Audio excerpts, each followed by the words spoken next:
Sunset Lake CBD is a hemp farm located just outside of Burlington, Vermont. For years, Sunset Lake produced milk for Ben & Jerry's ice cream, and in 2019, they diversified and started growing hemp for CBD. Sunset Lake CBD believes that their farm-to-table approach is the best way for you to get responsibly produced, high-quality CBD products that actually work. Sunset Lake CBD craft topicals, gummies, oils, and more to help with stress, aches, and sleep. I have lately been using a lot of the salve along with my massage gun for my elbow and shoulder after disc golf rounds, and I have to say that stuff is incredible. It's amazing how good I feel after I use that salve. Have you gotten the chance to try that one out yet, Charlie? I did. I used it actually. I played some Ultimate last week, and I like banged myself up pretty good, diving for a disc, laying out as the parlance goes in Ultimate, and I used it and I felt great the next day. It's just like it's anything you do with the Sunset Lake CBD salve, just like is 10% more effective. Your ice, your massage gun, whatever it is, I'm telling you, that stuff is the best. Make sure to check them out today at sunsetlakecbd.com. Use coupon code UPSHOT for 20% off all of their product. Sunset Lake CBD, farmer owned, Vermont grown.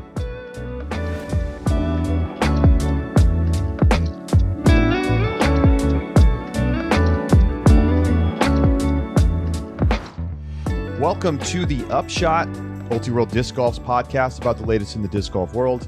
I'm the editor, Charlie Eisenhood. Joining me is Josh Mansfield, and we are 3 weeks away from the World Championships. Like, don't sleep on it, folks. It's right around the corner. We got Ledgestone, we got Des Moines, and then boom, it's Worlds time. So I am excited, looking forward to the action in Emporia.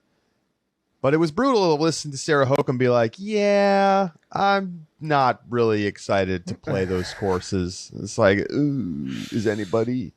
But you know what? It's still Worlds, Josh. Yep, it is. And, you know, as many players are going to say, you're going to have tons of players who are going to say they're not excited about the Emporia courses. I'm going to say that I'm not excited about the Emporia courses. But you know, every one of them are going to take it just as seriously, because it's not like, it can be courses that you don't like, but it's not like they're so bad that they're going to feel like, oh, this, you know, my World's win didn't matter. No one's going to care where you won the 2022 World Championships in like literally like 2 years. No one's even going to think about that. We'll probably make fun of them next year, and then we'll move on with our lives. Well, lots to get to today. We had the Mid-America Open on the Silver Series. Plenty to talk about there, including some more rules conversation. It's back in a big way. Timing. It's been a big story this season. We also have a big Inside the Circle segment this week. And so we should begin there, I think, Josh. We have lots of items to get to today, and then we'll talk some Mid-America Open after that. It is Tuesday, August 9th. We thank you for being with us. Josh, Inside the Circle, take it away. Yeah, we've got a handful of things today, Charlie, everything from competition to some press releases. So we're going to start with the Finnish National Championships that happened this week. Evelina Salonen wins it in FPO at 19 over par. Henna Blomroos is in second at 24 over par, and Heidi Lane is in third at 30 over par. Names that you'd expect to be there, about the order that you'd expect them to be there, all spaced about 6 strokes apart. So it was about as kind of expected as it could be. Nothing too exciting on that side. Evelina taking down that win. Over on the MPO side, Nicholas Antila wins the MPO side, beating out Timu Lampinen by 2 strokes for the win. Lauri Lettinen, notable name, in 4th, and Vaino Makala in 6th. Got a couple other guys in between, but for the notable players who come over and tour in the United States, that's kind of the MPO side. Finnish Nationals is like pretty legit. Like that tournament, if you're a big fan of disc golf, it's like it's become time to start paying attention and like watching that tournament, because there's just so many good players. Not that the ceiling isn't as high as the United States. There's not as many top tier players, but it is highly competitive. It's not like Nicholas Antila is just walking through this thing. Evelina, sure. I mean, she's showed us that she's one of the best on the planet. But I think that that's only going to become increasingly true as like there's courses at every elementary school now, and all these kids are playing, and people need to be prepared for Finland to be like taking over lots of spots in the top 5 on at Pro Tour stops in the future. Yeah. We also had the Estonian National Championships. The actual name, I'm just not even going to pretend that I can pronounce. No. But Estonian National Championships. Your winner in FPO by shocker, Kristen Tatar, wins by 24 strokes. Wow. Yeah, so that happened. Seems like her elbow's feeling better. Who was in second? Katie Alsalu. Okay, yeah. At 24 over par, she was 929 rated. Yeah, we've seen her over in the U.S. a little bit. She had some nice finishes at some various Pro Tour stops. Well, here's the news. I actually talked to Kristen last week, right at the end of the week, and asked her about what's her plans, because of course she's been dealing with the injury, hasn't been playing very much, had to skip European Open. She is planning to come back to the U.S. this week. She is planning to play in Ledgestone and DMC and Worlds. Now, it's hard to say how her arm's going to hold up. It's a nerve issue, and it really can't be repaired until after the season. It's just about mitigating the pain. Obviously, I think it's a great sign that she just absolutely obliterated some very good disc golfers at the Estonian Championships. I hope she's smart about how she approaches these next few weeks, because, wearing out your arm at Ledgestone and DMC doesn't make sense. So I think if she's feeling any tweakiness, I hope that she decides to just shut it down and wait for Worlds. And if you want to play through the pain, do it at Worlds. But either way, Kristen Tatar coming back to the U.S., and I know that fans are going to be excited to see her back in the field.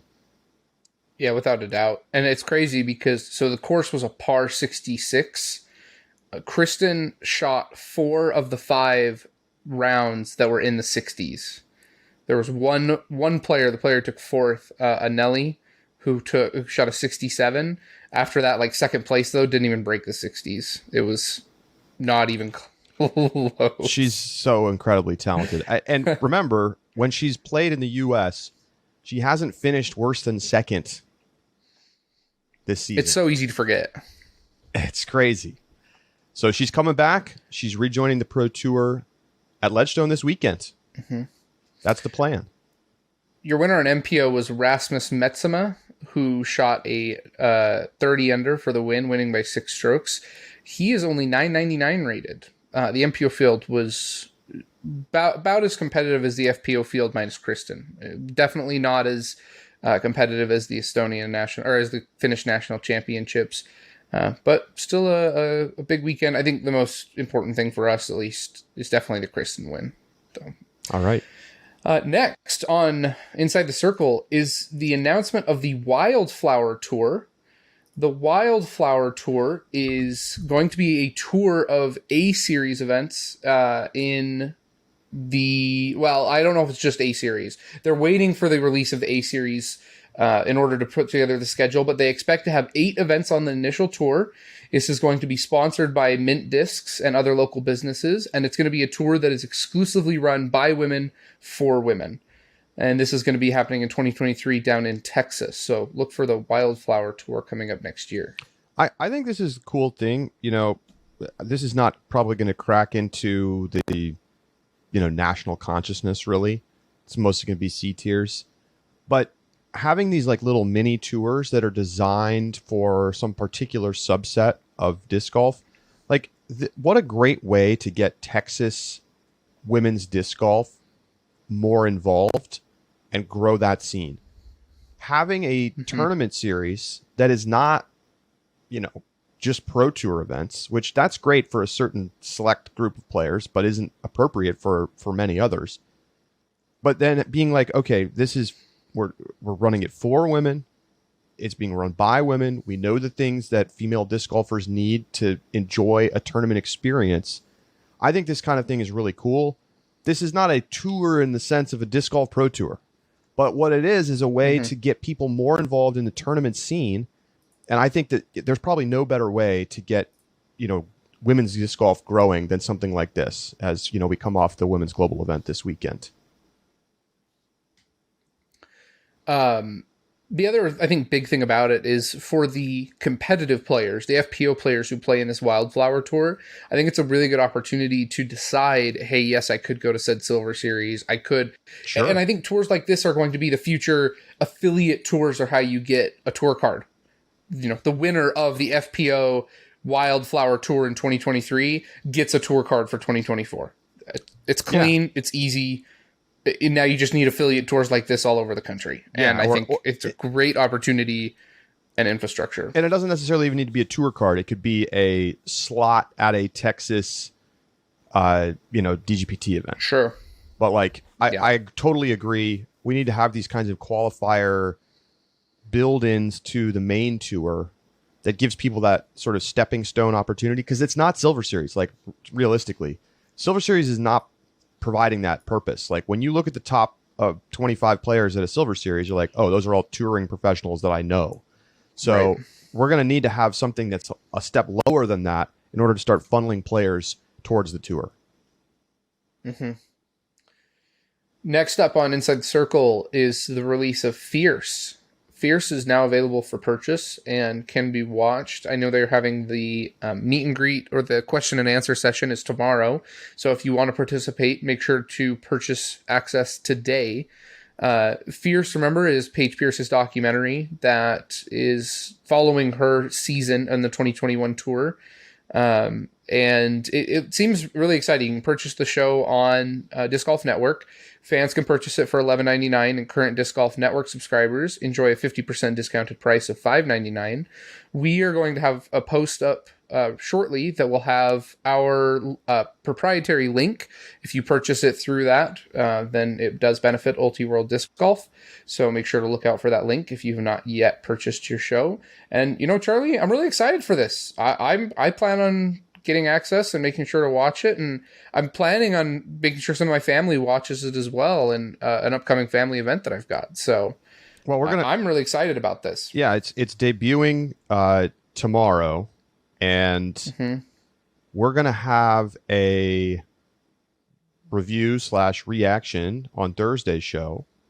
And gosh, maybe we'll try to have Paige Pierce on for the interview tomorrow. That might happen. I think you can't ask for better source material. You're following the greatest FPO player of all time, chasing a 6th world title, and we all know how that went down last year. I mean, sports movies often have a happy ending. I have not watched a film yet. I've been waiting to watch it. I'm going to watch it tonight or tomorrow, like on premiere day. And I think that from the little snippets that we've seen from the trailer, and seeing the filmmakers out at the courses at Worlds shooting with some incredible cameras, I mean, I think we're going to see some fantastic cinematography. And the question will be, can they weave a story?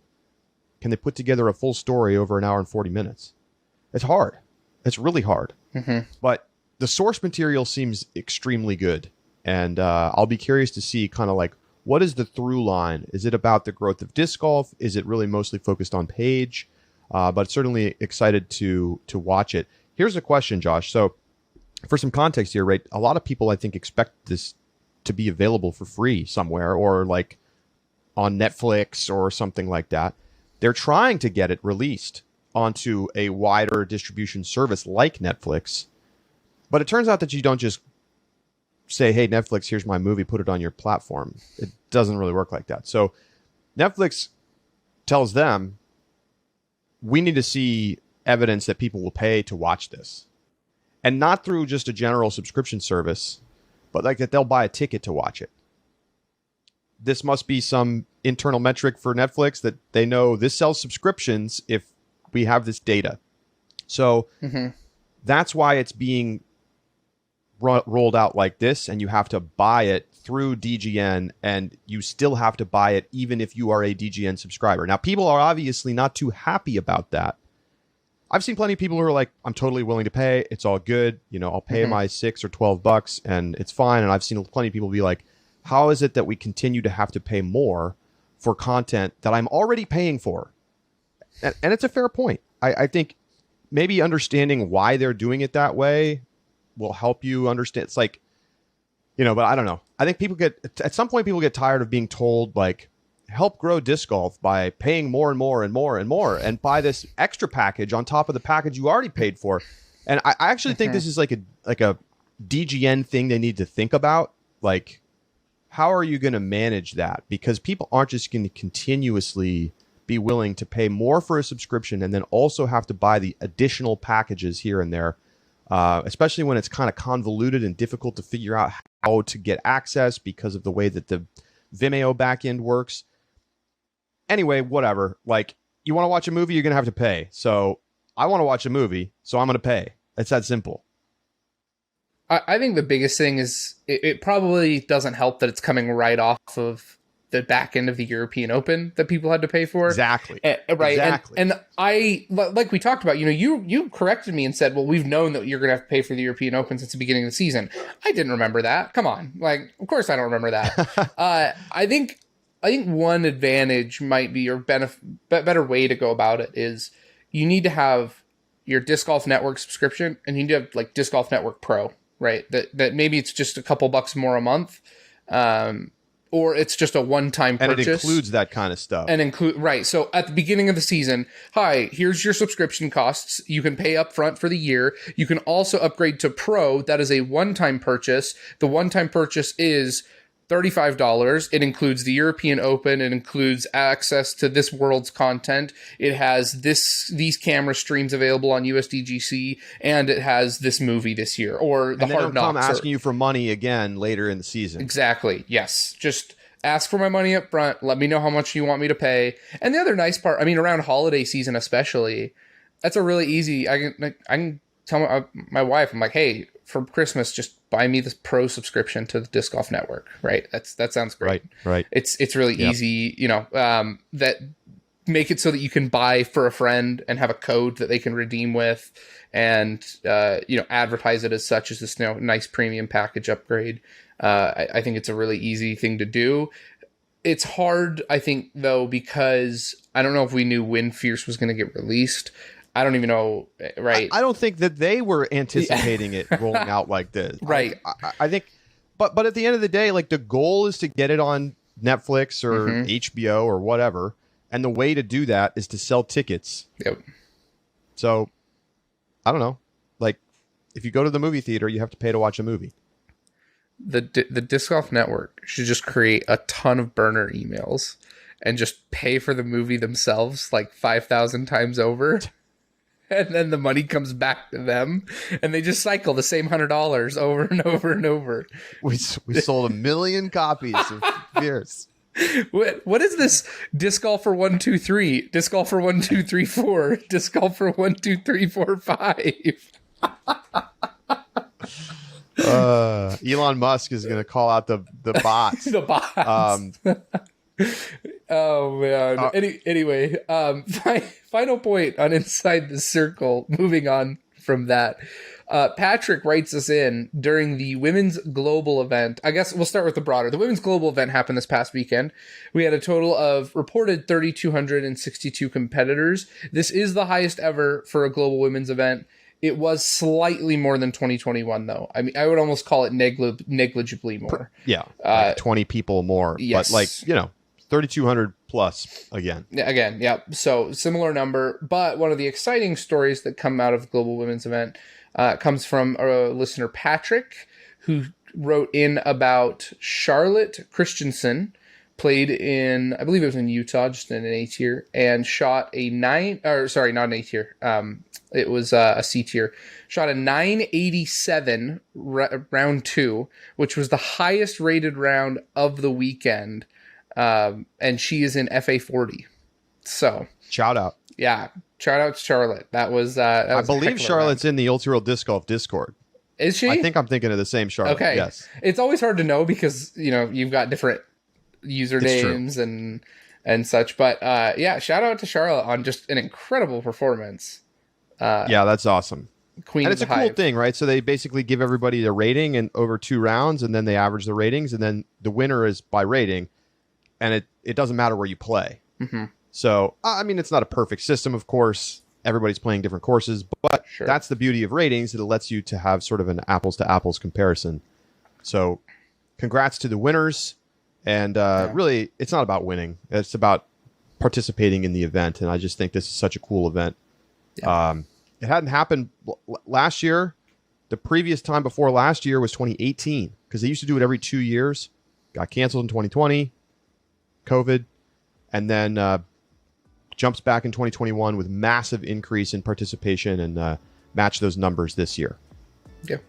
Well, that's it for Inside the Circle, Charlie. I say that's it. I mean, that was probably one of the most expansive Inside the Circles we've ever had. Love it. Well, we're going to take a quick break.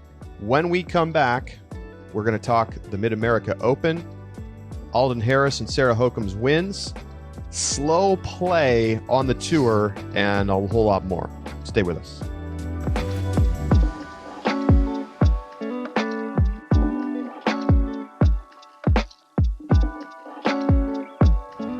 The Upshot is presented by Pound Disc Golf, makers of the best bags in the sport. You can save 10% on any limited edition backpack, fanny pack, toolbox, whether you want to get an Octothorpe, an Octahall, a deluxe Octothorpe or Octahall, a Carlton. You've got tons of options in beautiful colorways with the limited edition series. Save 10% with code UPSHOT on pounddiscgolf.com. Again, go to pounddiscgolf.com, use code UPSHOT to save 10% on all limited edition bags.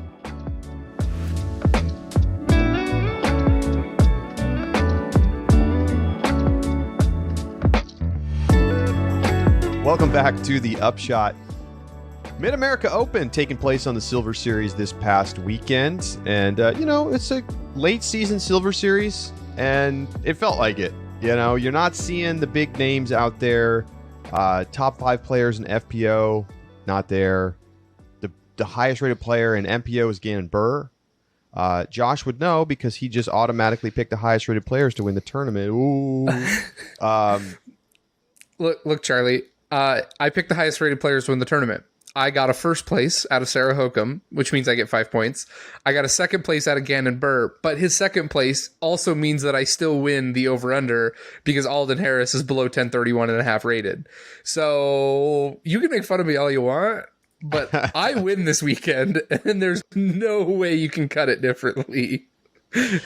Well, it was a very interesting tournament. Alden Harris shooting very consistent, excellent disc golf, over 1040 rated on all 3 of his rounds to get the win. It was quite the battle down the stretch with Gannon Burr, his good friend, on the card with him on the lead card. And there was a little bit of a push from some of the players on the chase card. Chris Clemens in particular putting together a great round and having to wait on 18 to see if he might end up in a playoff. But at the end of the day, it was Alden Harris who got his first tour win. And we've seen a lot of him this year, particularly on the Silver Series, up on the lead card, finishing in the top 10, and he takes down his first one. And, I don't think this comes to me as much of a surprise, given the way that we've seen him playing this season. But I think it's a really good sign to see how consistently he played this weekend. Every single round, very solid, making clutch shots when he needed to down the stretch in the final round. I think one of the big points about this is that, as you mentioned, there isn't the top 5 guys in MPO, and that's to be expected. There's a handful of players that we're missing. But what's really significant to me is that I can look over the top 20, and every single person is a name that except one, that I at least tacitly recognize. And that's a big deal. Because, as you mentioned, Chris Clemens coming, Gannon Burr on the card and playing pretty well. The unfortunate double bogey really holding Gannon back. Anthony Barella, lots of really good players that Alden beat out. And so even though it was a Silver Series, I think you've got to take a lot of confidence in your win this weekend and the kind of players that you beat, because you know that can lead to podium and top 5s on Elite Series events, if not a win outright in future seasons to come. Alden Harris was good off the tees. He was great on the green.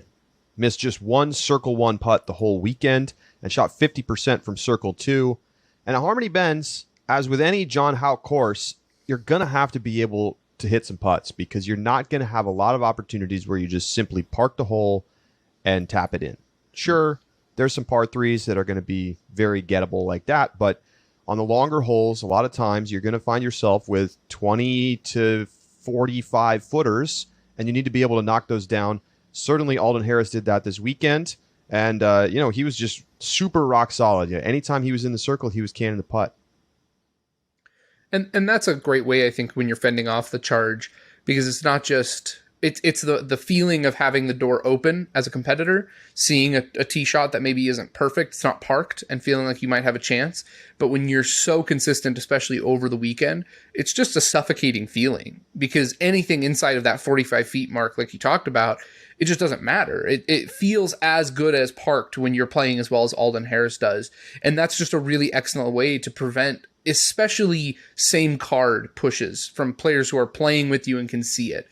Chris Clemens, obviously not being able to see that probably doesn't have quite as much of an effect, but especially for like Gannon Buhr, who is also very well known for his putting and had an excellent putting weekend. I think he was the only player to beat out Alden Harris in strokes gained. Three others, sorry.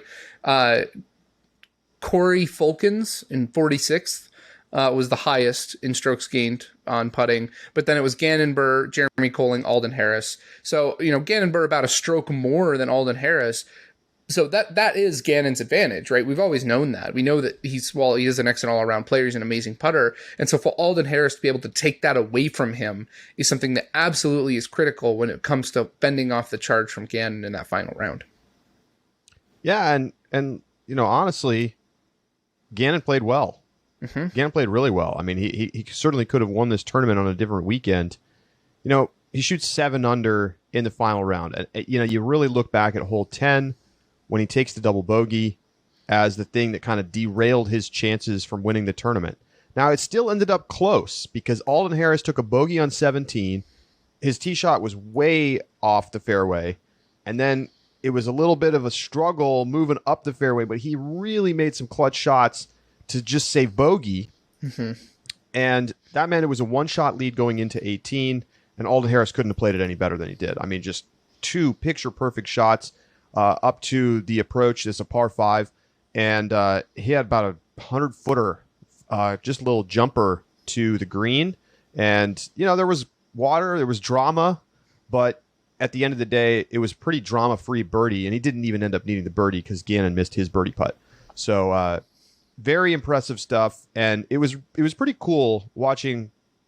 I was commentating on Disc Golf Network. Mm-hmm. It's pretty cool watching Gannon and Alden really like rooting for each other throughout the round, even as they were obviously battling for a win, and clearly both wanted to win a great deal. But every time Alden made a great shot, you'd hear audibly on the microphones, great shot from Gannon. And so a lot of camaraderie there, and a fun battle down the stretch. I really think that there are different team dynamics, right? Because we talk about this often, that team is a very loose term in disc golf.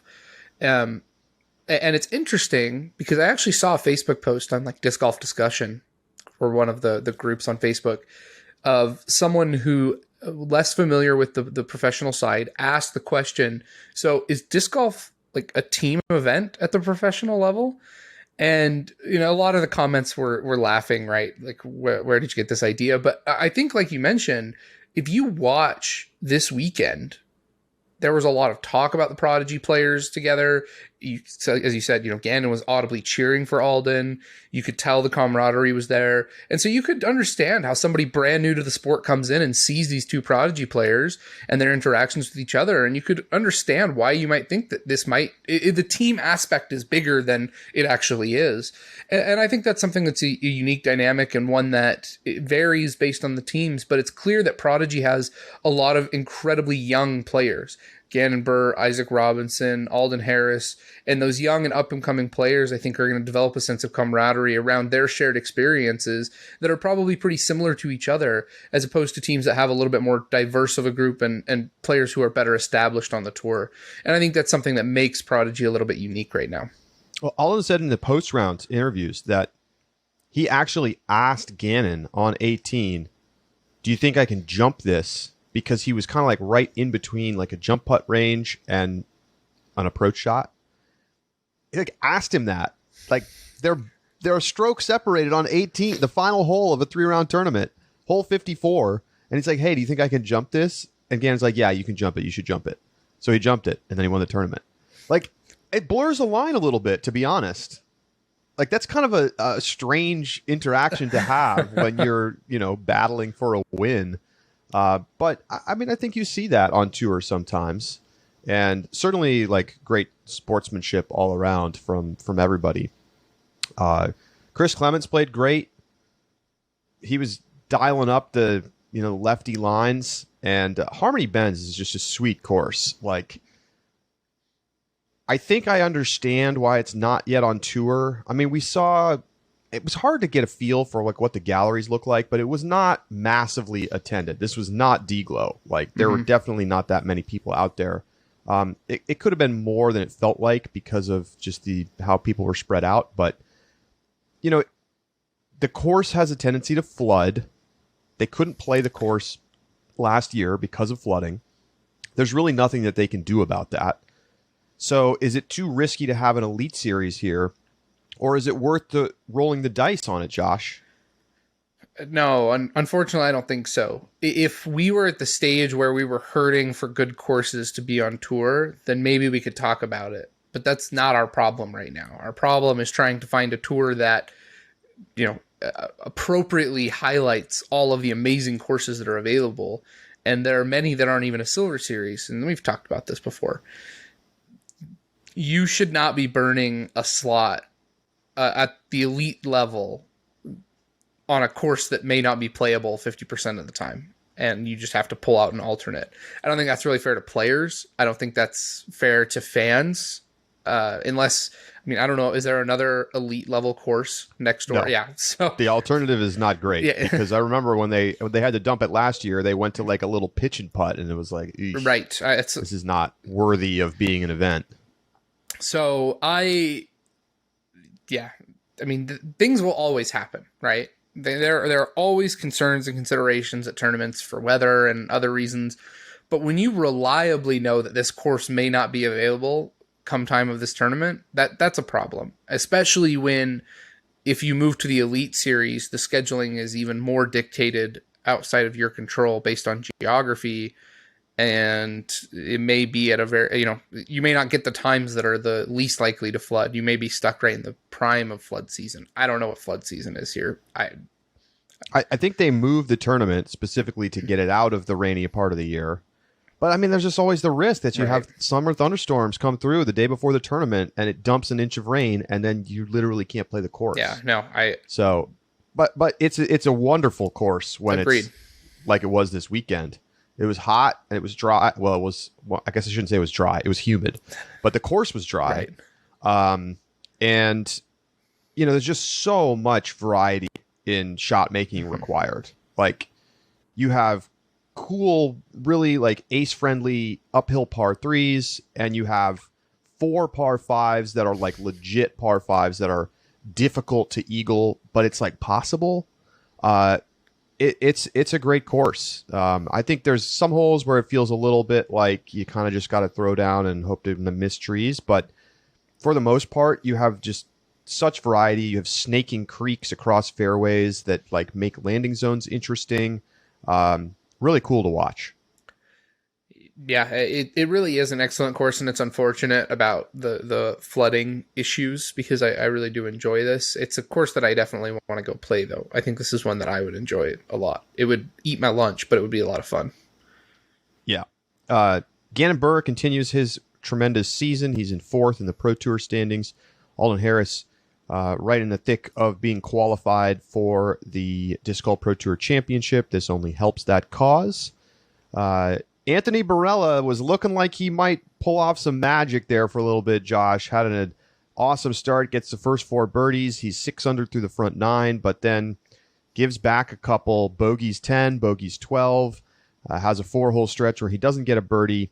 Ends up finishing the round 9 under, 3 shots off the win ultimately. And it just feels like if AB could really start hitting some putts with more regularity, that he would be a problem.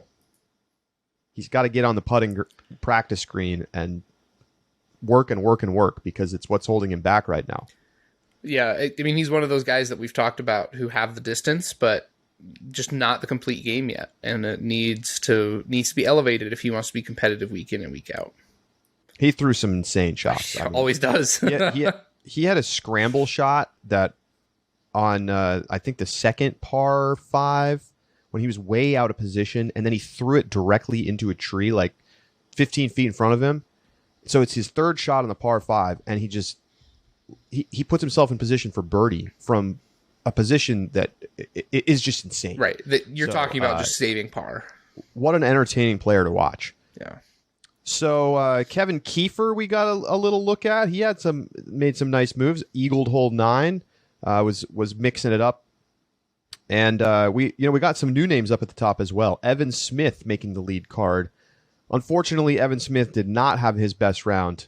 A day after shooting the hot round, he opened up with bogey or worse on 5 of the first 6 holes, and it was a bit of a slog out there for him. But great thrower of the disc, and I think a name we're going to see more in the future. And welcome to lead card jitters, right? When all the cameras are there, and he'll learn. He'll get there.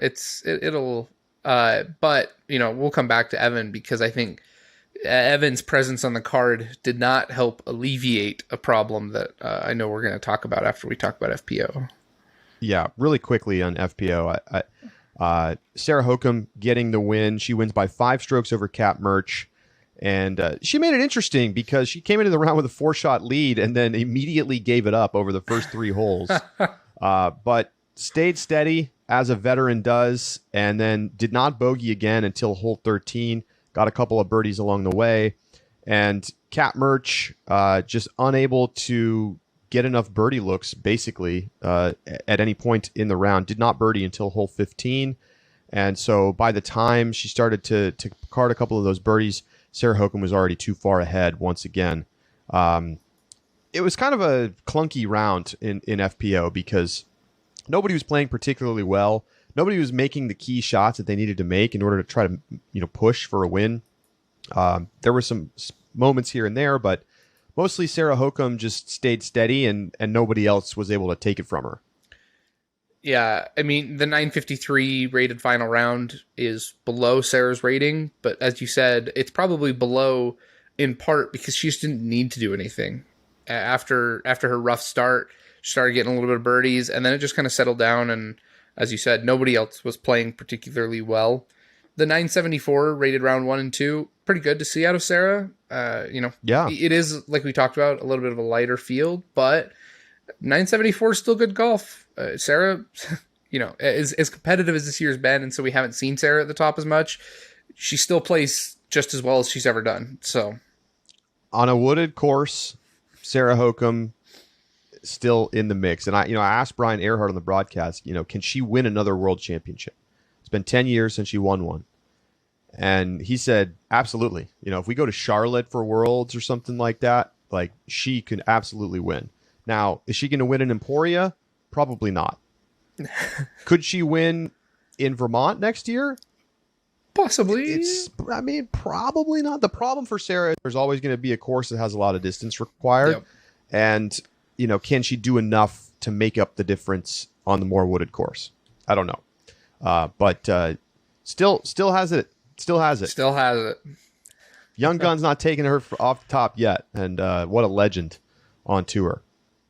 So it's time to get to the thing everybody's been waiting for us to talk about. Timing. Okay, so we are on lead cards on hole 13. And the chase card is finishing up on 18 for the MPO round. I am not exaggerating. I have never seen this big of a gap between the chase card and the lead card at a tournament.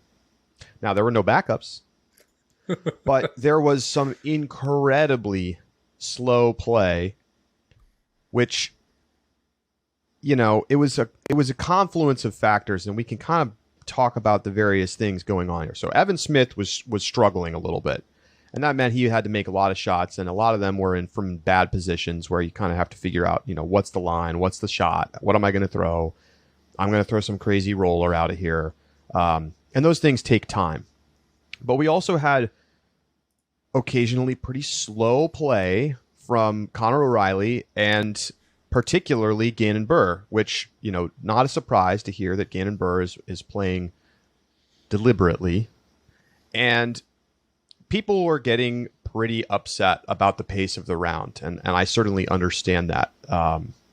We talked about it a little bit on the broadcast. And, Brian asked me, is this something that the Pro Tour needs to address more fully? And I will basically repeat my answer here, which is yes, 100%. It should not be allowed for players on tee shots to take over a minute to throw a tee shot. It should not be allowed for players to take 2 minutes to throw a shot deep in the round. And I am reasonable on this topic. Okay, I'm not going to come in here and call for a 30-second stopwatch timer, and if you go over, you get a penalty stroke. I think that really hard lines is not the answer that we are seeking. Forcing people to throw super, super fast with no opportunity to have some more time to think about a really important or a really difficult shot, I don't think that makes sense. But it's hurting the product. I'm sorry, when we have no other course cards on the course for 5 holes, almost 6 holes, that's a problem. Because what is there to show? You just have to watch these players standing over their lie, hitting the chalk bag, putting the chalk bag down, picking the chalk bag back up, putting the chalk bag down, lining up the shot, picking up the chalk bag. I mean, I'm not even exaggerating. That's what happened.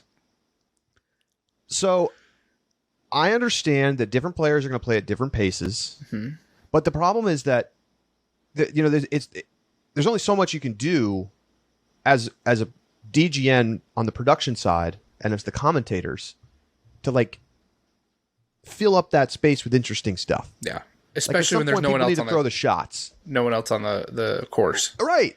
Yeah. So I'm curious, Josh, what do you think?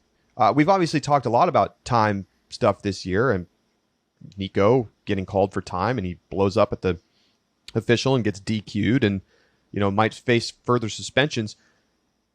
That there was no altercation of any kind like that, but there was, because there was nobody around to make a call on anything.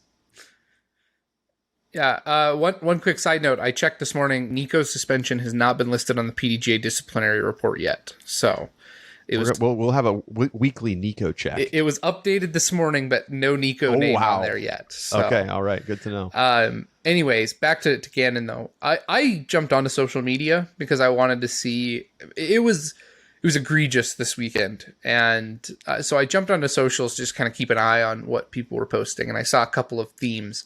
The first one, Drew Gibson is on the chase card, and he's like, guys, I had time to sign autographs, go get dinner, and then get back to where we were staying, and I was able to turn on DGN and still watch the end of the round. And he was on the chase card. He was on the chase card. On the 5th card. Yeah. He was on the chase card, and he's like, this is a problem. And Drew said that when they played with Gannon earlier that he was warned about time and picked up the pace of play once he was warned.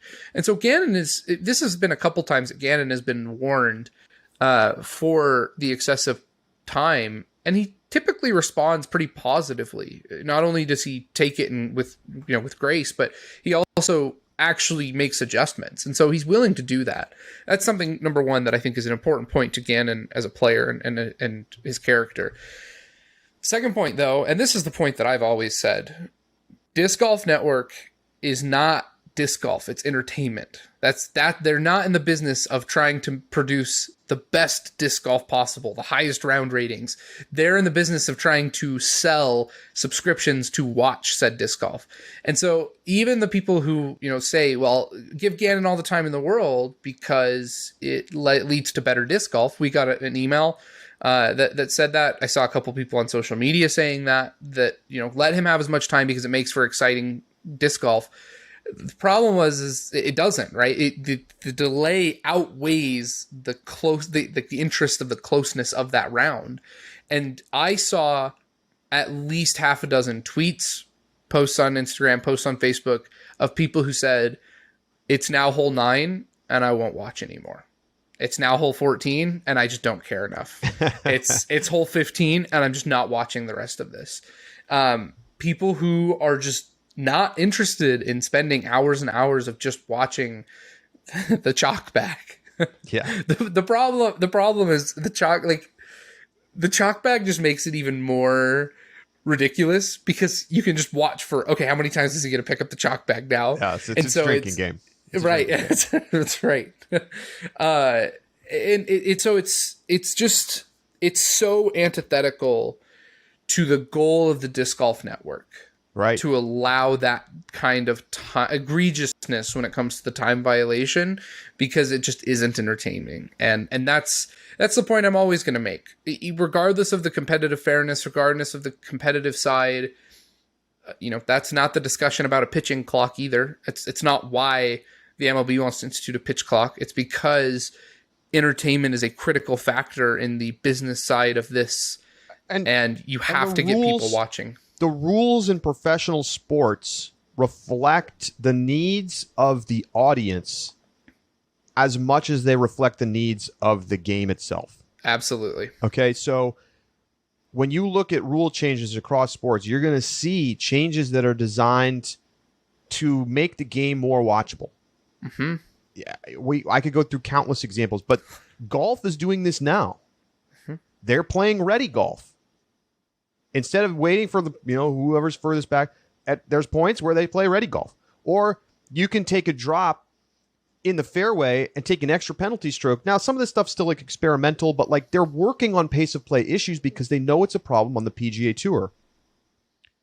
Disc golf is inherently faster than golf because holes are shorter. I mean, that's the number one thing. Holes are shorter, so there's less walking.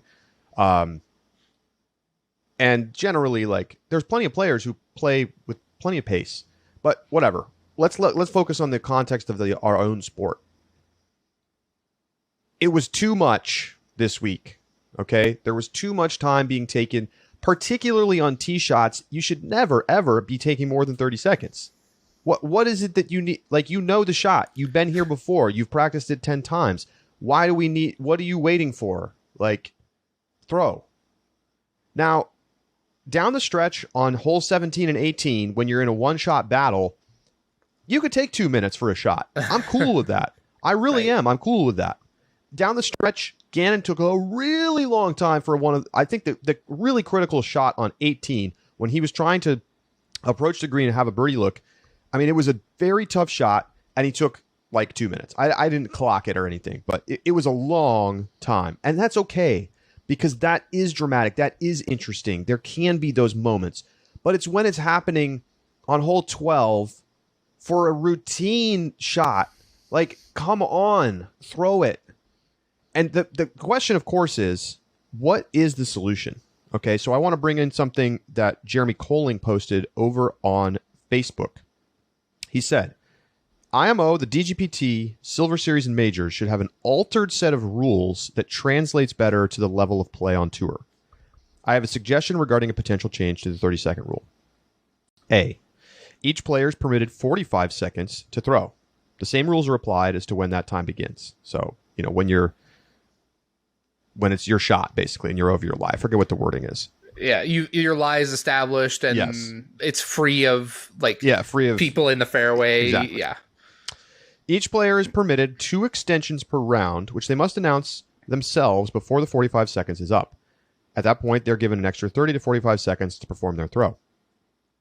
If any player goes over their allotted 45 seconds without announcing an extension, a time violation can then be called and then must be seconded, at which point the player receives an automatic one-stroke penalty. We are professionals and we need to hold ourselves more accountable. I realize that in the end, it still comes down to players officiating one another. I'm also aware of the uncomfortable position we're in when we should be calling the rules on our buddies when they break the rules. I'm not even going to pretend like I'm not guilty of letting this rule slide. Hell, usually several times around, I will. However, usually several times around, period. I will, however, say something when a player is egregiously taking advantage of this or any other rule. If there is an automatic stroke attached to the prospect of deliberately neglecting the rules, I believe it may aid some players into developing a more sound routine. What do you think, Josh? I want to add one comment that he made underneath as well. He says, if nothing else, it's time to reassess the rules for Elite Series events. It's odd to me that players competing for a world championship are governed by the same rules as a 7-year-old playing in rec juniors. Fair enough. I think that's a fair point. I like this solution and I dislike it. Here's the reason why. Number one, I like it because the extension gives you an opportunity to give a warning and a mechanism to deal with it. Hey, you took a long time on that last throw. Don't forget you need to use your extensions next time you're going to get stroked. Right? It gives players that opportunity. The courtesy warning is not...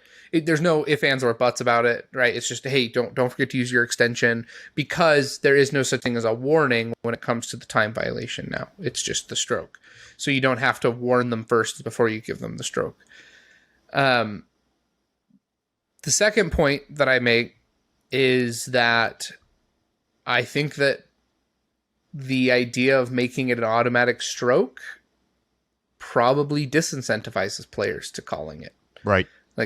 Right? Like, players don't 100%. want to stroke another player. And so if you get rid of the warning side of it, and if you call and second it, it's just a stroke, I think you're going to have less players than now calling a time violation. And I guess my final problem that I have with it is, like, the time extension I think is good. But I think that the biggest problem with it is, like you talked about, is I'm okay with extensions circumstantially. If you're climbing into the woods and trying to just even get to your disc, and then you get there and you're like, oh crap, I can't even see where the basket is, and you climb back out to go look where the basket is real quick, and then climb back into the woods, that always is going to take more than 30 seconds.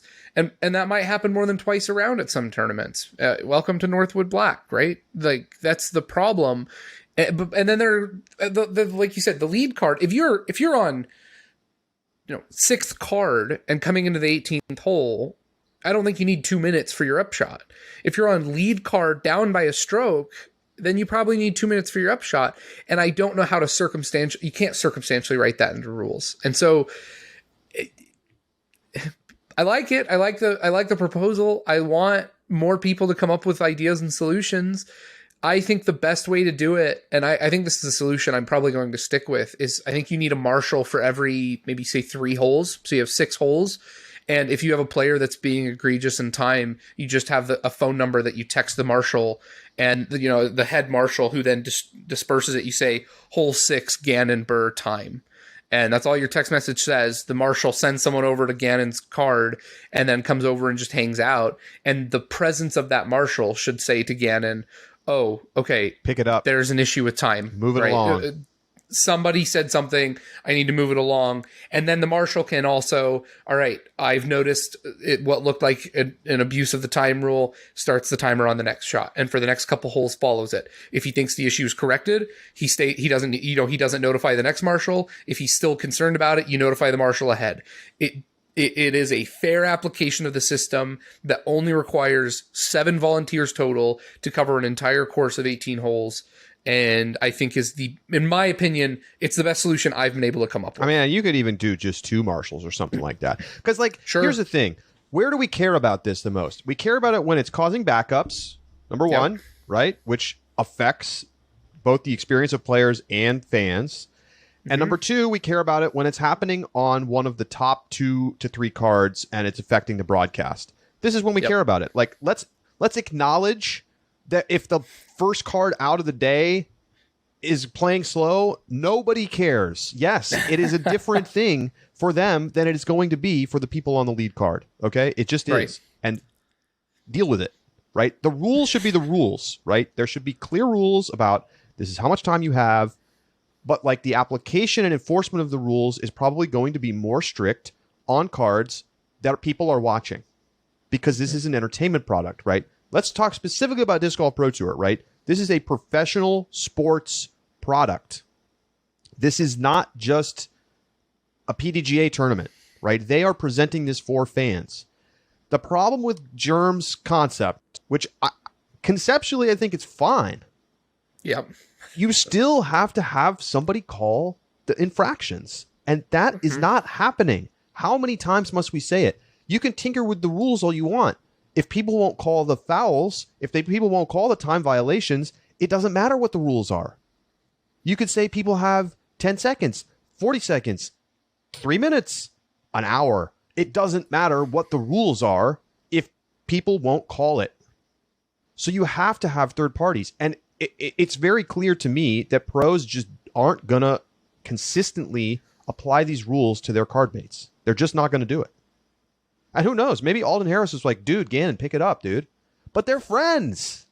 Yeah. We just got done talking about how they were like buddy-buddy the whole time. They're not going to call violations on each other. And I can see why some people might be like, yeah, but that's wrong. You should do it. But they're not going to do it. It isn't happening. So you need to have some kind of third party, somebody, anybody, Jeff Spring, who can go and be involved in these. And we've seen it before. We have seen Jeff Spring come onto a card and either call a violation or give a warning about time and push the pace of play. It doesn't take much. It takes the potential threat of a stroke more than it takes the stroke itself. It's like when they put a cop car on the side of like a rural highway with a dummy cop in it, right? Everyone slows down. No one wants to get a ticket, but they don't actually have to give tickets out. They just leave an old cop car sit out there. You need to have that. Now, realistically, are we going to have a marshal on every hole? No. Don't expect the world here. That's not even how it works at PGA Tour events. Can we have 2 marshals out there? Because, like, it's not like you have to be there the whole round. You just need to go and be there for a hole or 2. That's it. Right. And I'm cool with Germ's concept, right? Push the time up a little bit to 45 seconds. That's going to capture most people's shot. And then you have these extensions. But maybe you make it a harder line. You make a more clear instant violation if you're going over those limits. I'm fine with that. But again, at the end of the day, it's all about the actual enforcement. And so you have to have somebody there to do the enforcing. Yep. And I think that being able to notify cards and the Pro Tour may get to a point where they include in their rules the right to send a marshal based on broadcast, right? You can't get backstroked for what happens on video, but that they say, players can reach out to marshals via text, or if on the broadcast it's noticed, Jeff Spring can send a marshal as well, or PDGA or DGPT staff can send a marshal, and then Jeff Spring's like, "Hey, it's getting real slow. Get over there." And that I would not be surprised to see something like that. I think above all, though, I agree with Germ. We need to look at the rules for Elite Series events. We've got to. We have to, without a doubt. If, as you talked about, this is a consumer sport and rules are changed all the time for entertainment purposes. And man, as soon as you said that, I wanted to start listing things off, but I also won't. The DGBT has to do the same thing. It just has to. I think it's at the point where it is clear that the entertainment value is being hurt by their choice not to. Going to be very interesting to see how it all shakes out, but fun battle for sure. Mm-hmm. You just the other thing that I saw mentioned, one person mentioned this somewhere, and I don't recall exactly where it was, but It was basically like, is it fair for the lead card to have 6 holes to play with the chase card done and knowing what they're like going to have to do with 6 holes to play as opposed to having 1 or 2 holes to play? And that's a fair point. Like, That is a fair point. Chris Clemens was putting pressure on, but he's done so far in the future that, like, they're like, oh, well, I just need to get 3 birdies. I mean, maybe it doesn't really matter, but it does feel like a bit of a fairness issue to have cards that far separated. And the reason they were so far separated was at least in part because players were taking too long to throw their shots. Shotgun starts at it is. Live golf, baby. All right, quickly, purse watch. Yes. We got to do purse watch. I also have one email that I want to hit real quick as well. Let me just give you the purse watch super fast. 29,339 purse for the tournament here. And that comes in, I'm just going to confirm, that is the lowest purse on tour this season. Most of the other Silver Series have been in the low 30,000s, between like 32 and 35,000. And Mid-America Open coming in sub 30. So $29,000, $3,500 to Alden Harris for the win in MPO, $2,500 to Sarah Hokum for the win in FPO. Another strike against this tournament as a potential Elite Series event. Yep. One email that we got from Ryan, this is about spectator experience and more predominantly checking passes. And this is something I want to give a shout out. This is from Mid-America Open, yes? The Pro Tour. This is from Mid-America Open, right. Yep, this weekend. Right. Because we've got Ledgestone on Thursday, I wanted to get to it today because we've got a lot to talk about on Thursday. So Ryan has a buddy, he's a photographer, who had received a media pass, and his buddy Sam had requested an extra pass from the Pro Tour for an assistant/intern to carry equipment, help set things up, etc. Pro Tour says, great, that's fine, we're happy to do it. So Ryan gets a pass. He says, I was in a tricky spot having an all-access media badge to the course, but without a camera or microphone. I thought to myself, if we're following the lead card, it needs to go to players, caddies, media, marshals, and scorekeepers, Sam, photographer friend, and then I linger around the scoreboard and crowd control, quiet sign guy assisting when needed. Then lastly, the gallery. The crowd control quiet sign guy's name is Bill from Cincinnati. First step I took between him and the media, he was there and politely pulled me aside. I showed him my badge and then told him why I was on the course and my name. He double-checked my information on an email spreadsheet. Overall, I'm glad this happened. Bill did his job. What about the badges in the gallery? Were they VIP? On the next hole, Bill asked everyone to raise their badge as they made it down the staircase, and I watched Bill do badge checks multiple times throughout the weekend. Also, shout out to Tom, the man on the ground running DGN behind the scenes. Tom checked in on media badge holders as personable and professional as one could hope for. Simple and needs to be done at every event. Just random, everyone hold the badge up as they're trying to get through a choke area. Yep, you're good. Yep, you're good. Yep, you're good. Yep, you're good. Sorry, you're supposed to be behind the rope. Yep, get back. You're not in this section. I love it. It's simple. And I love that they're checking for media as well, running it against the spreadsheets. You can't just, show up on Friday to take pictures and then pass it off to your buddy for Saturday and Sunday. Well done. Great job. Shout out to Mid-America Open for that. And thanks, Ryan, for the email. All right. Well, that is going to do it for today's edition of the Upshot. Josh wins 5 points in the picks contest. He got Sarah Hokum correct. And he also wins the over-under. I do have one final note. I just realized today is ratings update day. So before we finish up here, let's take a quick look at where the ratings stand.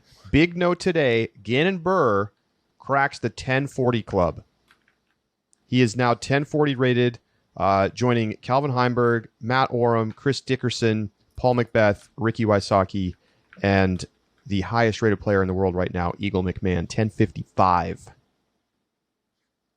A whole 6 points higher than Ricky and Paul. I'm sure that it is in part because he hasn't been playing that much and then played out of his mind at European Open. Yeah. So quickly, let's take a look at FPO. In the FPO department, Christian Tatar remains the highest rated player of the world, 978, 3 points ahead of Paige Pierce, 975. Katrina Allen, Owen Scoggins, and Valerie Mondahano also in the 970 club. So after that, you've got Haley King, Evelina Salonen, Missy Gannon, and Henna Blomroos, as well as Sarah Hokum in the 960s.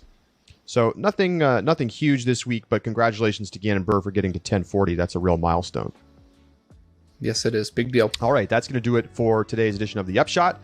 We'll see you back here Thursday. We're going to preview Ledgestone and get it rolling. Can't wait to see what the purse is going to be on that tournament. And we've got our Road to Worlds beginning this week. Josh and I will talk to you on Thursday. Thanks for tuning in.